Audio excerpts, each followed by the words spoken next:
Purposefully connect curriculum. This is what you want to know. Carolyn has alluded to some of them. I think there are philosophical reasons about the nature of knowledge, about the nature of the world, what it means to be a teacher, what learning means for the 21st century. People mention it, teaching and learning for deep and connected knowledge and understandings. Build connectedness to students' lives and to the world for pragmatic reasons. I asked a teacher the other day and she didn't go into any epistemological debates at all about the nature of knowledge. She said, to survive. In other words, that's what I've got to do to survive. A practical solution to the programming of the range of curricular areas that currently make up the Australian curriculum.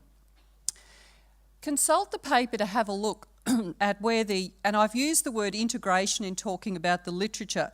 The integration movements have basically come, I think, from some student-centred approaches, and Susan's presentation this morning I thought was absolutely wonderful, and I'm glad she also introduced the terms interdisciplinary, multidisciplinary and transdisciplinary. We made a conscious decision that we wouldn't explore all of those terms in the first version of the paper that had 7 types of curriculum approaches. We thought possibly you were too busy to be worried about that.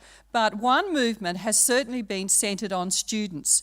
And that really, you know about Mr. Bean. Again, some of you have heard me talk about him, not the Mr. Bean that got the turkey on his head through a series of unfortunate events, but James Bean, who's been writing about middle schooling for 40 years in the United States.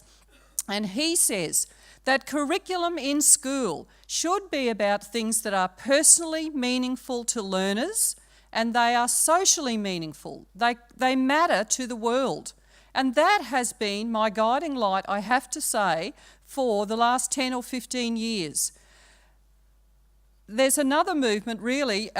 Susan talked about late 1800s. I looked at research and practice from 1910s that came from a social efficiency movement of organising the curriculum, bringing things together to be efficient.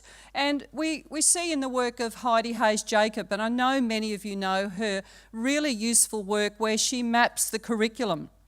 I'd like to suggest today that purposefully connected curriculum is about managing the tension between a student-centred approach. It's these kids' lives. As Dewey said, school isn't a preparation for life, it is life. Why would we have them in this holding pattern at school and that then they'll go out in the world and then they'll start to live? I think it's a tension between a student focus and a subject-centred approach because we do have accountability. What's mandated, what is required curriculum is what we must plan with.